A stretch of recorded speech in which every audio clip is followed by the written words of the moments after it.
I want to start today by putting you in a specific headspace. Imagine you have a massive presentation in 10 minutes. Okay. Stakes are high, the room is going to be packed with people you need to impress, and your career might even hinge on it. What is your brain telling you to do with your voice right now? Well, it's running a diagnostic checklist, almost certainly. Right. It's saying, stand up straight, project to the back of the room, lower your pitch to sound authoritative. Don't say, Don't let your voice shake, exactly. It's like a boot camp drill sergeant just woke up in your head. which makes perfect sense because that is how the entire industry of, public speaking and executive presence is built. Mm-hmm. It treats the voice like a muscle you have to build at the gym or a software update you need to install. The assumption is you currently lack the skill and you need to go get it. But the research we are looking at today, and honestly, this really threw me for a loop, it argues the complete opposite. It basically says, stop adding, stop trying to build a voice. Right. The coherent feminine voice isn't something you create. It's something you recover. It's a complete inversion of the model we're used to. We're moving from the idea of voice as a performance, Something you put on like a suit. exactly, to voice as a state of coherence. The source material basically says that the voice you're looking for, that natural, easy, connected way of speaking, it's already inside you. Okay. It's not a destination you're trying to reach. It's a return to where you started. Which sounds lovely on a greeting card, but I have to be the skeptic here for a second. Go for it. If I just returned where I started, am I not just going to sound, well, untrained? If I stop performing confidence, won't I just look incompetent? That is the fear, isn't it? Yeah. That without the armor, we're just weak. But the mission of this deep dive is to prove that the opposite is true. Okay. We're going to explore the psychological and physiological roots of how we speak, why we lost that natural voice in the first place, and how home is actually a vocal state, not just a place. Home is a vocal state. I like that, even if I don't fully understand it yet. So let's dig into the why. Why do we feel the need to put on this performance in the first place? Well, the source material opens with a pretty heavy concept. It says false programming begins with separation. That sounds almost existential. It is existential. Yeah. To understand this, you have to look at a very young child. When a toddler speaks, or screams, or laughs, is there any filter? None. Zero. It's immediate. Precisely. There is no separation between what they feel and the sound coming out of their mouth. If they're sad, the sound is sad. If they're excited, the sound is piercing. That's a whole voice. Exactly. The internal reality matches the external output. Okay, but we can't go around screaming like toddlers in a boardroom. We have to adapt to survive socially. We do, of course. But the source argues that the way we adapt is often traumatic. At some point, usually very early on, we learn, whether through scolding, social pressure, just observing, that speaking intuitively, emotionally, or softly is unsafe. Unsafe. That feels like a strong word for just being told to use your inside voice or speak up. But biologically, to a social animal like a human, rejection is unsafe. Right. If you are in an environment where showing emotion gets you ridiculed or speaking intuitively gets you dismissed, your nervous system registers that as a threat. So what does a biological system do when it detects a threat? It protects itself. It does. So the changes in our voice aren't just habits. They're defense mechanisms. Exactly. The source details the mechanism of this adaptation. The throat tightens, the jaw locks, the tone flattens out to remove that dangerous emotion. We literally distance ourselves from our own feelings so they don't leak out and get us in trouble. We stop sounding like us and start sounding like a safe version of us. I think everyone listening can identify with that physical sensation. You walk into a high-pressure meeting and suddenly your voice drops an octave or you get really monotone. You're putting on armor. And here's the most important thing the text wants us to understand about that armor. And this directly addresses your earlier skepticism. Okay. This tightening is not a failure of femininity or ability. It is a brilliant survival response. That is actually a helpful reframe because usually when I hear my voice get tight or weird in a meeting, I'm judging myself. Okay. I'm thinking, why am I so awkward? Why can't I just be myself? Right. But the mind has created an illusion. It decides there is a correct way to speak, devoid of emotion, hard, defended, and a dangerous way to speak. The open, soft, relational way. Exactly. From this illusion, the source says we develop this internalized belief, I can't speak like a girl. And I can't speak like a girl means I can't speak with my natural resonance because that's the dangerous way. Correct. We associate that natural relational resonance with vulnerability, and we associate vulnerability with danger, so we shut it down. Okay, so we've locked this natural voice away in a vault for safekeeping.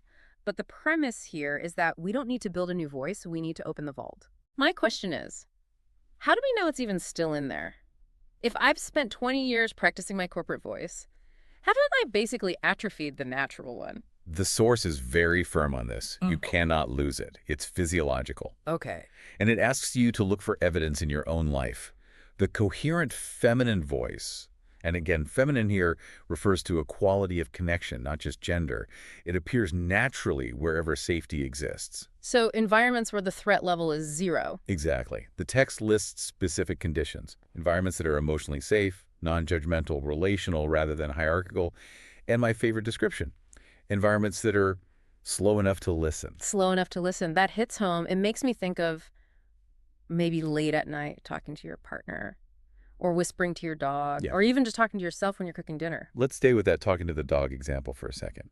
In that moment, are you thinking about your diaphragm? No, Are you worried about your pitch? no, I'm just talking. And what happens physiologically to your voice in those moments? It usually drops. It gets softer. It's definitely not monotone. It's got more texture, I guess. That texture is what the source calls relational resonance. Yeah. The text describes it. The voice softens. The tone becomes rounded. The language shifts. From defensive to relational. You aren't fighting a war. You're building a bridge. And the key is that I'm not trying to do that. It's automatic. That is the aha moment. Mm. This proves the capacity isn't missing. You haven't lost your voice. It's just dormant. It's dormant, waiting for the signal that the coast is clear. The text says, desynchronizing false programming does not require force. It requires the removal of threat. Okay, removal of threat. That sounds great in theory. But we don't live in a world of 0 threats. No, we don't. I can't just tell my board of directors, hey guys, can you be slow enough to listen so I can find my resonance? The threats are real. They are. And that's why we need to understand what actually keeps that survival mode switched on. The source breaks down the specific 4 fields that act as barriers.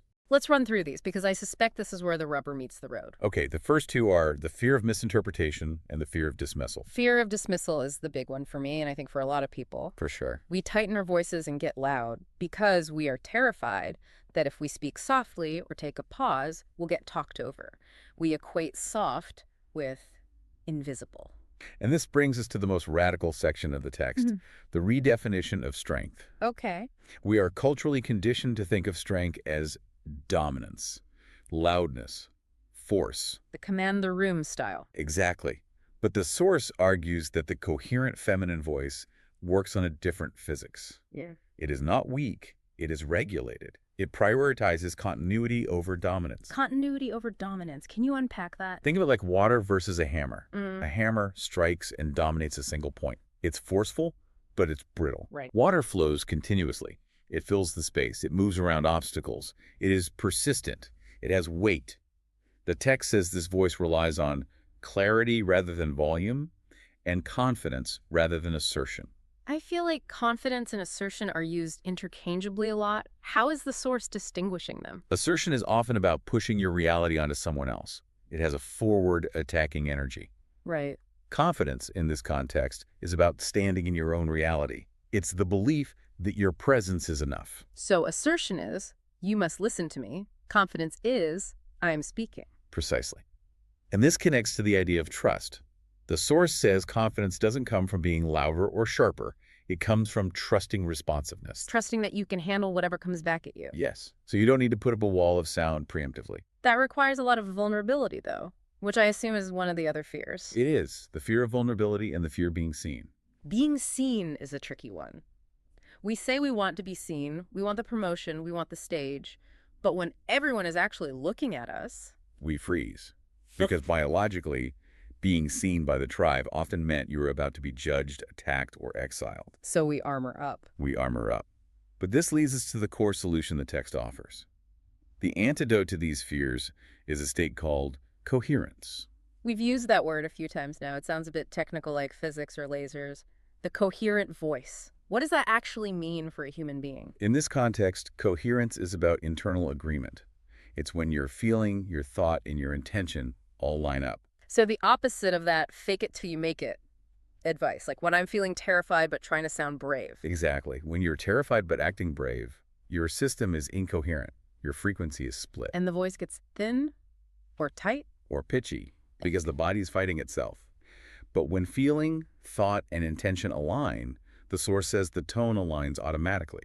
You don't have to place your voice. It just reflects that internal unity. Without effort. And this leads to that metaphor we teased at the beginning. The text says, this is why the feminine voice feels like home. Mm-hmm. And then it gives this definition of home that I want to put on a sticky note on my mirror.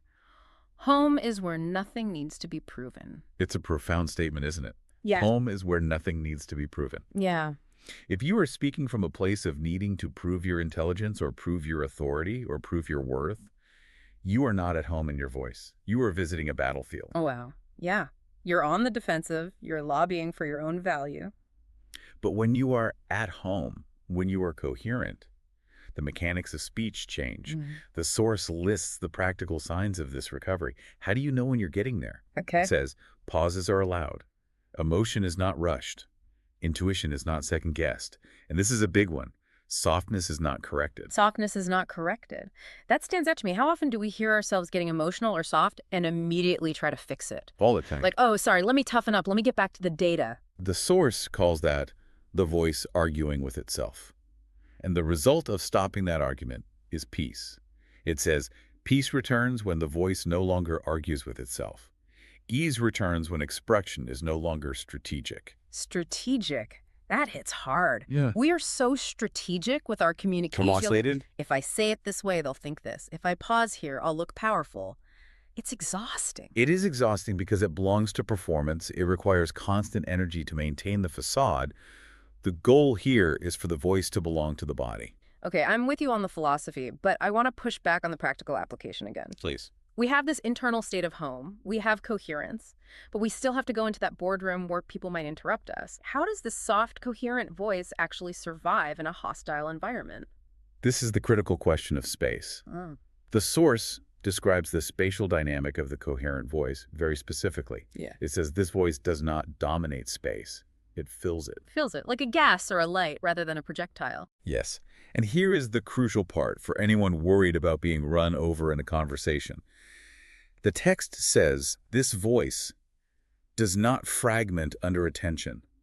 It stabilizes under presence. Stabilizes under presence. That feels counterintuitive. Usually when attention is on me, I feel like I'm about to fragment. I get shaky. That's because you are looking for external safety. You are scanning the faces in the room, asking, do they like me? Am I safe? And if they look bored or critical, you crumble. Right. So how do we stop looking for that external validation? The source offers a developmental path here. It acknowledges that initially, yes, you need external safety to find this voice. You practice it where it's safe. With your dog, your partner, your close friends. Exactly. You let your nervous system feel what it's like to speak without armor. Okay, so step one is practice in the safe zones. Right. But the end goal is a shift. As coherence builds, safety becomes internal. Internal safety, so you bring the safety with you. Exactly. The system begins to trust itself. It stops looking to the environment to decide if it's okay to speak. It looks inward, finds that alignment, that home, and speaks from there. So the system learns it can handle it. The text says, the more the system trusts itself, the more the voice emerges naturally. So it's not about waiting for the world to be nice to you. It's about becoming a safe space for your own voice, regardless of who is in the room. Precisely. It's an integration. The text emphasizes that this is not about becoming someone else. It's not a makeover. Not at all. Ah. It is allowing what was always there to speak again. It is not a role you play. It is a state of integration you inhabit. I really like that distinction. It's not a role. I think we often treat professional me or public speaker me as a character we step into. We do. But this is saying, no, bring the whole human. Bring the intuition, the emotion, the softness, and the thought. Bring it all. And when you do that, when that separation dissolves, the voice remembers itself. And that remembering feels like specific things. Peace, strength, ease, confidence. Wait again. Home. Home. It's a beautiful roadmap, but it really takes the pressure off, doesn't it? We aren't trying to build a skyscraper. We're just trying to clear the rubble so we can get back into the house that's already there. And the final promise of the text is quite powerful. It says that once this voice returns, it does not need to be defended. It simply speaks. It simply speaks. That is the ultimate goal, Yeah. to just speak. Without the strategy, without the fear, without the armor. It is the ultimate freedom. And it changes how people listen to you. When you aren't defending yourself, people lower their own defenses. It invites them into that coherence with you. So, as we wrap up this deep dive, we've traveled quite a distance. We started with the survival response, that tightness and performance we all know too well, and realized it's not a failure, but a brilliant adaptation we can thank and then, retire. We've looked at how we can redefine strength not as dominance, but as clarity and continuity. And we've explored the mechanism of moving safety from the outside world, which we can't control, to the inside world, which we can. It's a shift from doing to being, from forcing to trusting. And if I could leave you with one final thought to chew on, it connects back to that idea of internal safety. Okay. The text ends by saying, the voice doesn't need to be defended. Right. It simply speaks. So I would challenge everyone listening to try a small experiment. Notice the difference in your own life between strategizing and speaking. Next time you are in a conversation, maybe even a low-stakes one, catch yourself. Are you calculating your next sentence to protect yourself or project an image? Or are you simply letting what is true inside of you come out? That's going to be a tough one to spot at first, I bet. We're so used to the strategy. We are, but once you see it, you can't unsee it. And consider this. The difference between those two states isn't your vocabulary or your pitch or your public speaking skills. The difference is simply your sense of safety. And that is something you can cultivate.